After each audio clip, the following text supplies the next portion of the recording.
Greetings, everyone. This is Rock and Roll Spot Connection with the Weekly Comic Book Write-Up. We're a day early because, well, timing. There are reasons. Just, yeah. Anyway, we got a decently sized haul. We've been having pretty big comics hauls the last few weeks. So anyway, kicking things off though, we've got 10 Lives of Wolverine #4, which should have been out last week, but well, yeah, things happen. So where we left off. In the big thing was in the Columbia timeline, Wolverine had made it to where Xavier was speaking, and was then taken over by Omega Red. Hence our cover image. That's not where the issue begins, however. The issue begins back in the Weapon X facility. Dr. Cornelius is studying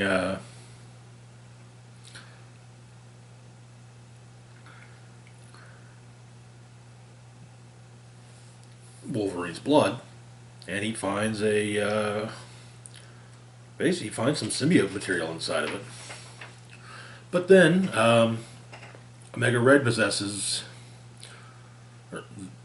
modern Wolverine's mind ends up in Weapon X Wolverine's body, and Omega Red's mind ends up in Cornelius's body. And Cornelius decides he's just gonna, he's just gonna make sure that his nemesis is never becomes his nemesis. But his attempts made electrocution. We've also got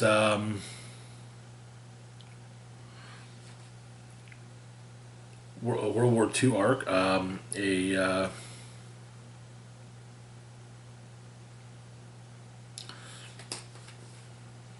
Captain Kenji Oyama, who is confirmed later in the issue to be a descendant of, or an ancestor of Lady Deathstrike, is possessed by Omega Red and attacks a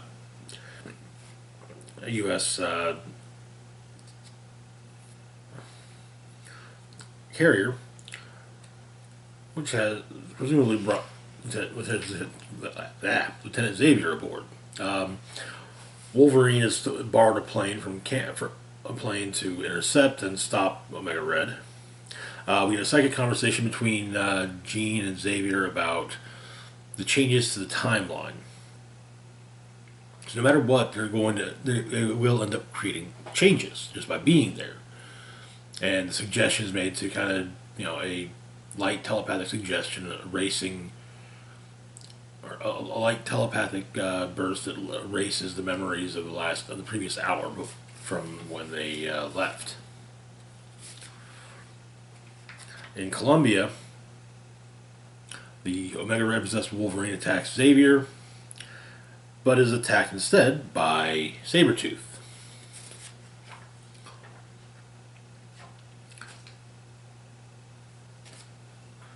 But back to Weapon X facility, the symbiote material within Wolverine spreads, and he basically becomes possessed by a symbiote. He goes after Omega Red Cornelius. But Wolverine's also doing all the various changes, and how the little things, the details don't so much matter so much as that they still lead to the same conclusion.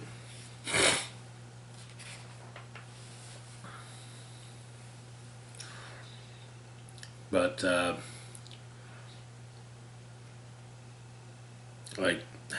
being faced with Venom Wolverine makes Cornelius decide to maybe get rid of the symbiote material with adamantium. Wolverine seemingly betraying Team X means he gets sent back to Weapon X for the brainwashing.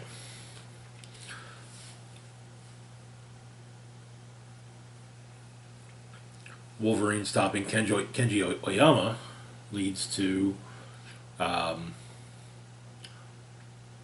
Kenji declare, Kenji's family line, but having a blood feud with Wolverine, and so on and so forth.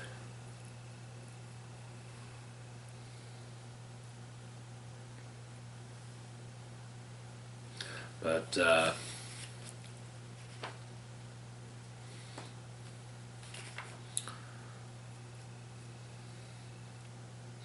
however, in the middle of things, Jean loses Logan. And so Xavier leans in and asks if Logan can hear him. And Logan has once again been possessed by Omega Red in the present, and he stabs Xavier in the shoulder. While Mikhail says he's glad to finally connect with Xavier. And we end with a quote from Omega Wolverine. "The past ain't dead. The past is death." And that is where the issue ends. Now, I think this is actually the next to last issue. I think these are both 5-part miniseries. So yeah. But anyway, interesting. I like bringing up the idea that the changes are still leading to the same end results. It's a bit of a cop out to say, oh yeah, we can't really change it. We're not going to change the timeline. But yeah, it's the kind of thing where it works in the situations with each of the various timelines. And we're moving on to our next book. We've got 10 Deaths of Wolverine, number 4. Yeah, we've got a double feature of these two this week. Where we'd left off,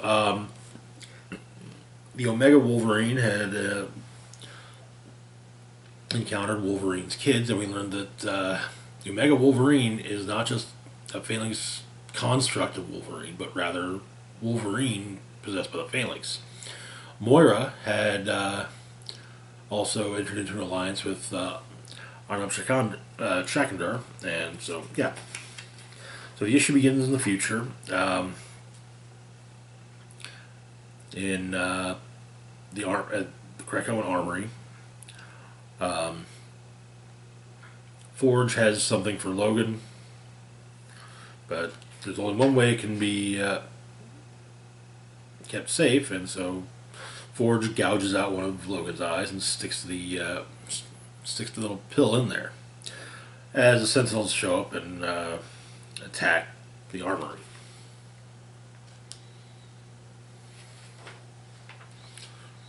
Then, in the far future of the Preserve, Phalanx Moira has shot Wolverine, and yeah. But he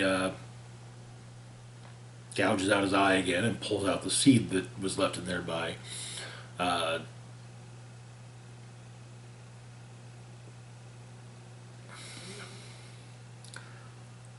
Forge, and presumably gets in the cocoon, and the cocoon is then shunted back in time. And the Phalanx arrive and wipe out the Earth. So Wolverine, Omega Wolverine and the children of Wolverine, they go after Chakandar. He explains that Moira's already gone.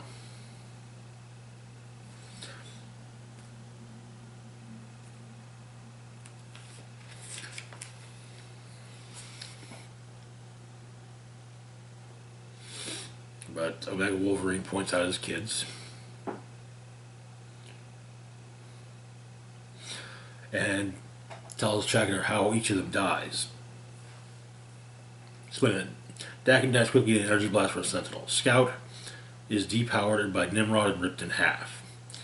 Laura is tortured and experimented on for years as her skin and organs are harvested.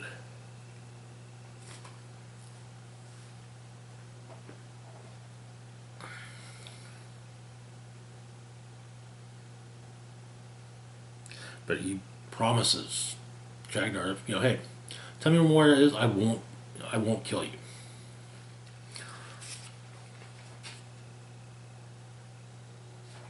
He said to Krakoa. And Omega Wolverine uses a phalanx microbe to basically wipe Chagdar's brain. So he'll live, but his knowledge won't. Tells the kids to destroy the lab, down the last microprocessor, and then meet on the island. There's a audio recon entry from Sage's logbook between Moira and Banshee, as apparently Moira contacted Banshee, asked for his help, and killed and skinned him so she could access the island.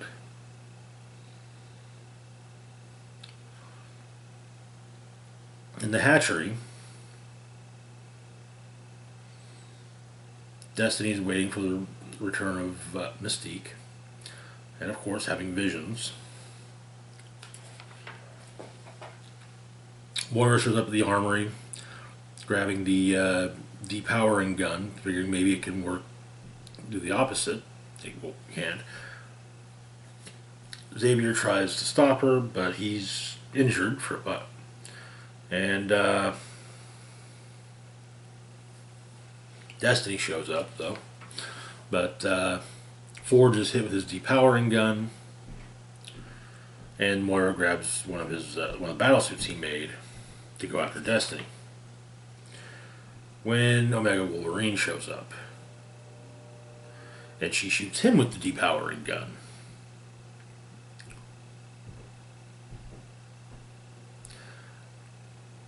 And it turns out that Wolverine's healing factor is the only thing keeping him from being fully phalanx. But with his healing factor turned off, well, we are phalanx. And that is where the issue ends. Honestly, I've been enjoying 10 Deaths so much more than 10 Lives. And when Xavier appeared to Moira, it should be stated that, yeah, he was injured in the shoulder from what happened in 10 Lives.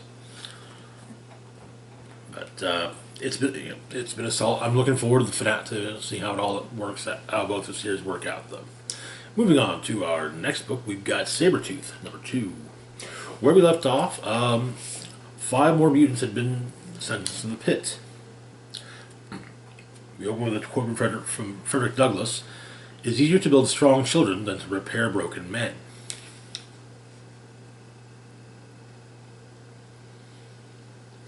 So the 5 who have been sent down to the pit are Necra, Oya, Madison Jeffries, and Melter, and Third Eye. But apparently it's just Magneto and Xavier. Everyone else is not present.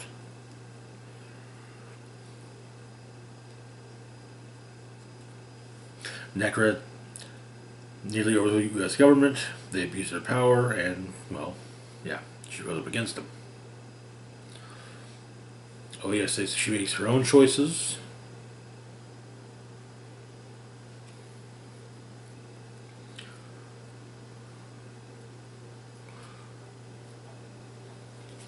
So you can say which laws they broke. Seems Third Eye and Necra, or Third Eye broke the first law. Melter, Madison, Jeffries broke the third. And Oya and Necra broke the second. But they're all sentenced to the pit, which explained as being a rather dramatic timeout. But they split up. They've since split up in the pit, running from Sabretooth.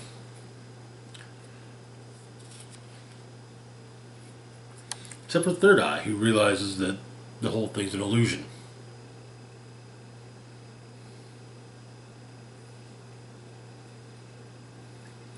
But Madison Jeffries, whose power is controlling inorganic matter, uses that to slow Sabretooth down, and then Necra comes after him.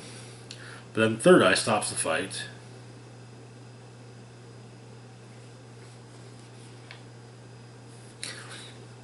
And we see they're all hanging in unconscious, suspended from, and being held in place by Krakoa.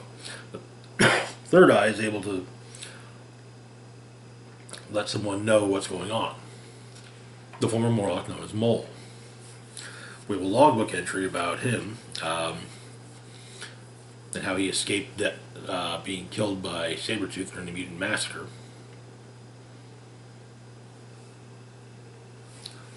The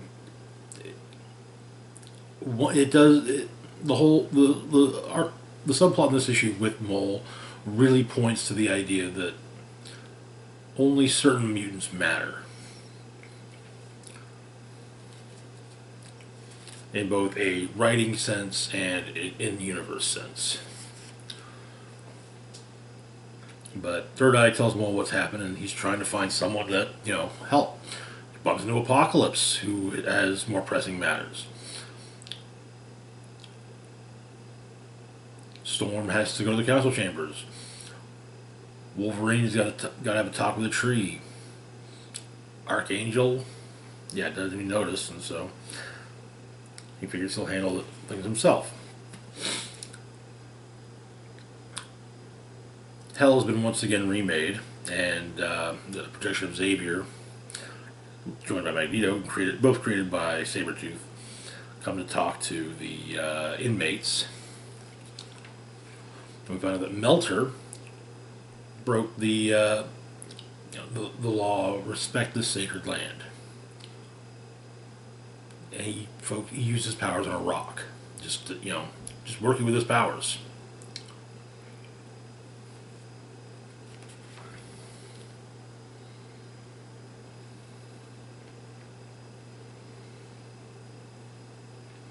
But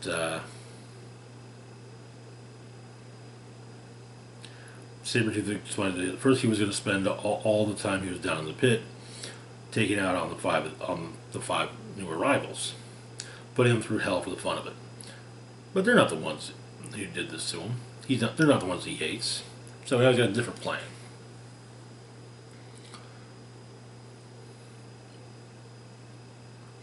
Get free from the pit and make Krakoa pay. And that is where the issue ends. Definitely an interesting miniseries so far.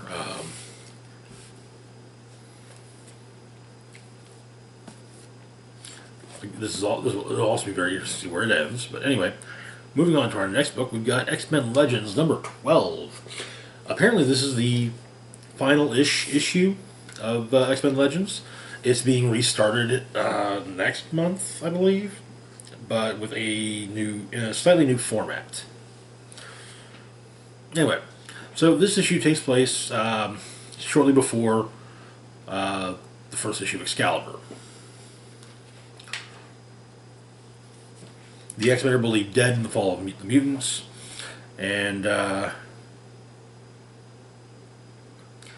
but Nightcrawler, Mystique's son, and Kitty Pryde were injured and so couldn't be involved in the fight. But they come to somewhere to see a projection of destiny, explaining that Mystique has gone mad with grief over the death of Rogue. She holds Ford responsible and wants him to pay in kind. She wants him dead. Destiny told Mystique that would be a mistake, capable of shattering the foreseeable future outright, but Mystique doesn't care. So, basically, Destiny couldn't stop her, so Nightcrawler must. But they do some recon of the area, and apparently Hardcase and his Harriers are basically running security for Forge. They get sent after, the Harriers get sent after Kitty and Kurt. But yeah, it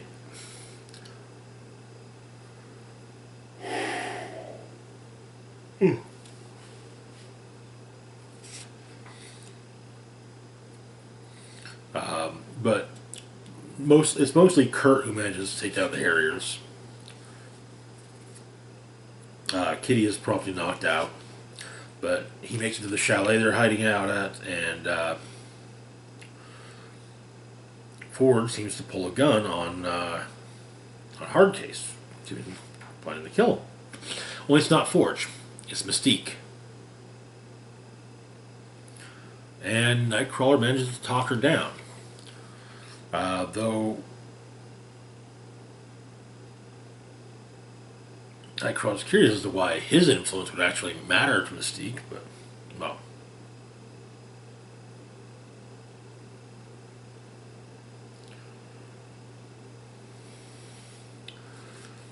And she's explaining that someday she might learn. As the issue ends with Shadowcat, with Kitty Pryde explaining that she's been having some strange dreams about Rachel. And she wonders what they mean. And that is where... which sets up the beginning of Excalibur. The original Excalibur series. It's not intended to be the final issue, but yeah, it's the final issue for the moment, at least. I'm trying to withhold judgment on the new format until the first issue is out, but I kind of feel like the format of XMen Legends as it was kind of worked out fine. You know, one to two, you know, each story being just a different, each few issues just being a story from a specific point in X-Men history that was untold. I don't see a problem there.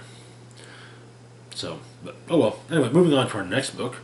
We move on to a long time ago, a galaxy far, far away, with Star Wars, Han Solo, and Chewbacca.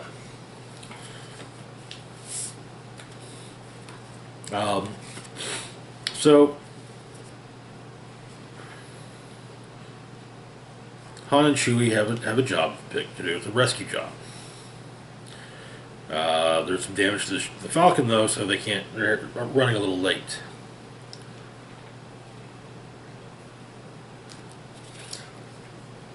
But they rescue who they're supposed to rescue in the Falcon, and make way from the planetary patrol ships, in part by flying through a giant casino, or giant coliseum, or a casino, yeah, or a casino cruiser. They arrive on Tatooine, and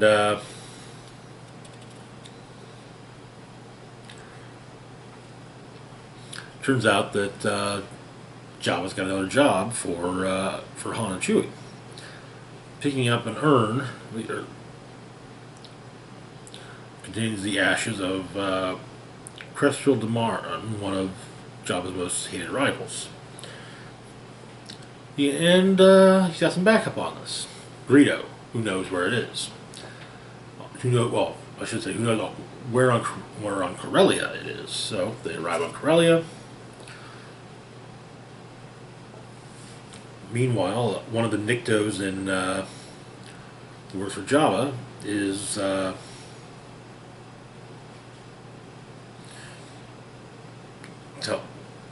telling someone named Corbus about the job.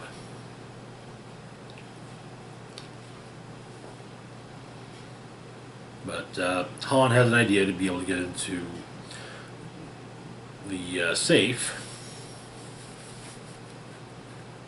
so they can figure out what kind of safe it is, what they'll need to get into it.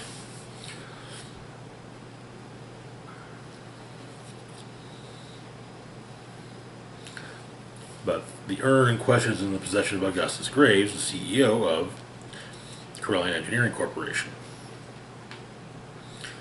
And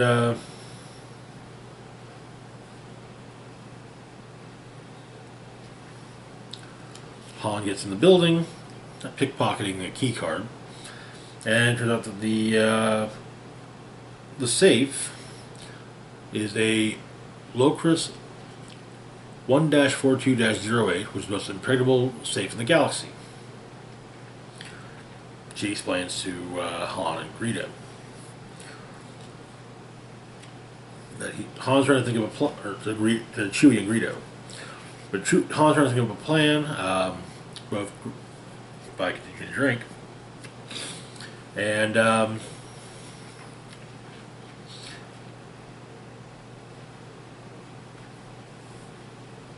CEC employee sits down next to Han, and Han offers to buy him a drink. On account of Han's dad having worked for CEC.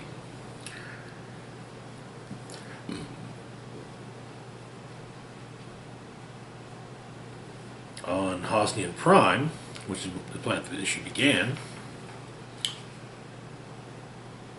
Marshal Buck Vancto is looking for a specific Snivian, and then gets another job going after Han Solo. Han and the CEC employee continue to toast to Han's father, and the CEC employee asks Han what his father's name was, and Han says that people call him Owen. And the old CEC employee has a realization. He's been toasting himself.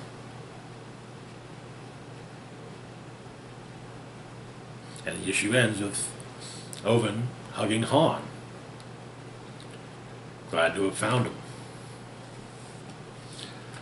So far, an interesting start.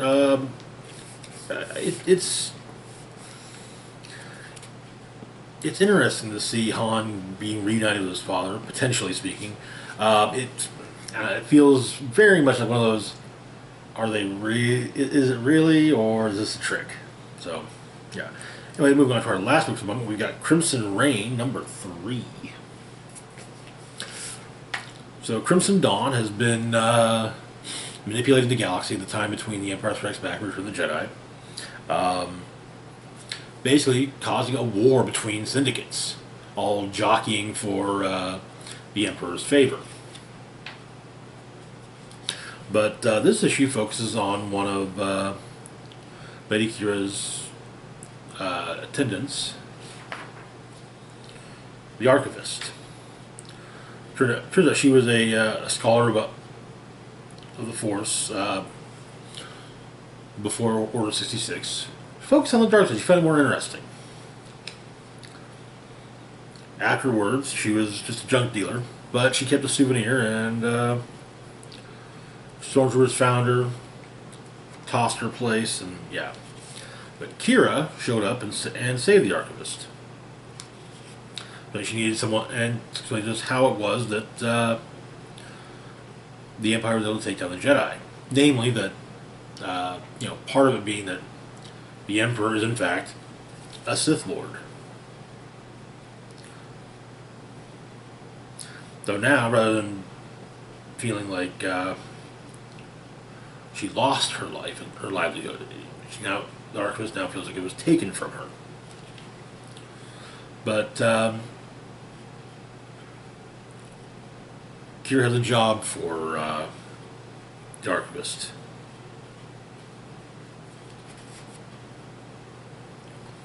Basically, finding Master Yoda.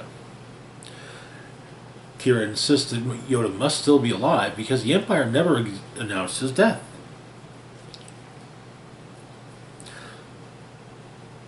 But she digs through various records, discovering that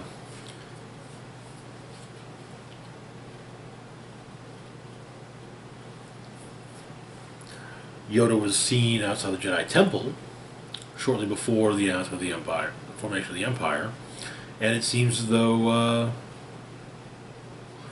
Yoda was taken off of Coruscant on Tantive 3, a Corellian corvette, under the ownership of Bail Organa. The ship was next seen on Naboo, where Senator Organa attended Padme Amidala's funeral.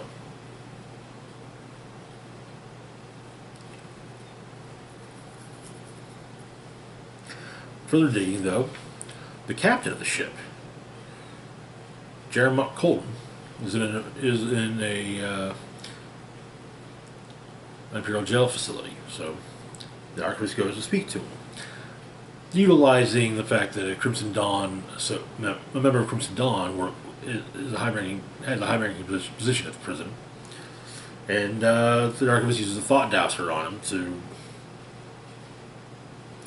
learn that while they don't know, while Colton doesn't know where Yoda is hiding, or went into hiding, he knows the sector, the Stewie sector. And so, she notes that Dagobah feels teeming with life. So she goes there and almost gets eaten by one of the creatures, but something compels it to. But she comes upon the cave, goes in the cave. We don't know what she saw, but what she saw was for her and her alone.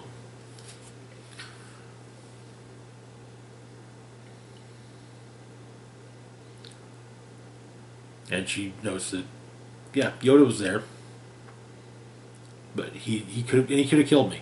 Instead, he chose to teach me. And so the archivist returns to Lake Hira and says that Yoda is dead. But now, getting to study Force-related artifacts, well, the first time in a very long time, the archivist is happy. And that is where the issue ends. I've been seeing various theories online about how Crimson Reign, the Crimson Dawn story is not going to end well for Crimson Dawn. But we'll just have to see how it plays out. This is simply the second part of a story trilogy. So, anyway, that's going to do it for now. As always, feel free to like, share, and subscribe. Links to my Facebook, Twitter, Patreon, and PayPal can be found in the description box down below. This is Rock and Roll Spock signing off, saying live long and rock hard.